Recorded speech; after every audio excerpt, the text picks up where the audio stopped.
Hello friends, নতুন কিছু শিখতে চাও?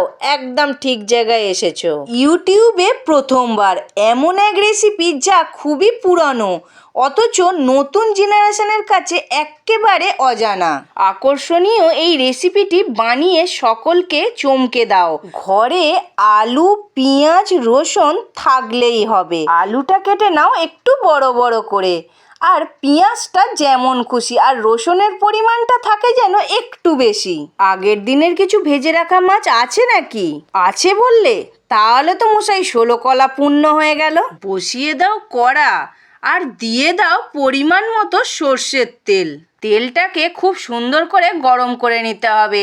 তারপর যে কেটে রাখা আলুগুলোকে দিয়ে দিলাম, দিয়ে অল্প করে হলুদ গুঁড়ো দিয়ে দিলাম, দিয়ে ভালো করে সুন্দর করে ভেজে নেব লাল লাল করে। যেই একটু আলুটা সুন্দর করে লাল লাল করে ভাজা হয়ে যাবে অমনি দিয়ে দেব পেঁয়াজ কুচিগুলো, দিয়ে ভালো করে আলু পেঁয়াজ একসাথে ভেজে নেব।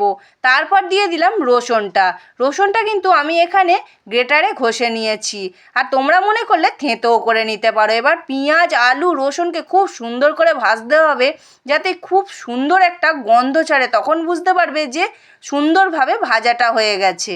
এবার মশলাটাকে খুব সুন্দরভাবে কষিয়ে নেব। দিয়ে দিলাম অল্প করে একটু জল, পরিমাণ মতো নুন, হলুদ গুঁড়ো আর লঙ্কা গুঁড়ো। আর এই রেসিপিটা কিন্তু একটু ঝালঝাল করে করতে হবে, তবে ভালো লাগবে, যার জন্য লঙ্কা গুঁড়োটা একটু বেশি দিয়েছি। বেশ কিছুক্ষণ কষিয়ে নেওয়ার পর পরিমাণ মতো জল দিয়ে ফুটতে দিয়ে দিয়েছিলাম। তারপর এসে দেখাচ্ছি, দেখো বন্ধুরা, আলুটা কত সুন্দর সিদ্ধ হয়ে গেছে আর একটু মাখো মাখো হয়ে গেছে। তারপর ভেজে রাখা বাটা মাছগুলোকে দিয়ে দিলাম, দিয়ে একটুখানি জুসের মধ্যে এইভাবে চুবিয়ে দিয়ে আবারও বেশ কিছুক্ষণ ফোটাতে থাকবো, যাতে মাছটা একটু নরমও হয় আর মাছের স্বাদটাও যেন তরকারির মধ্যে পুরো ছড়িয়ে যায়। আরে বন্ধুরা, কি ভাবছো? রেসিপিটার নাম কি?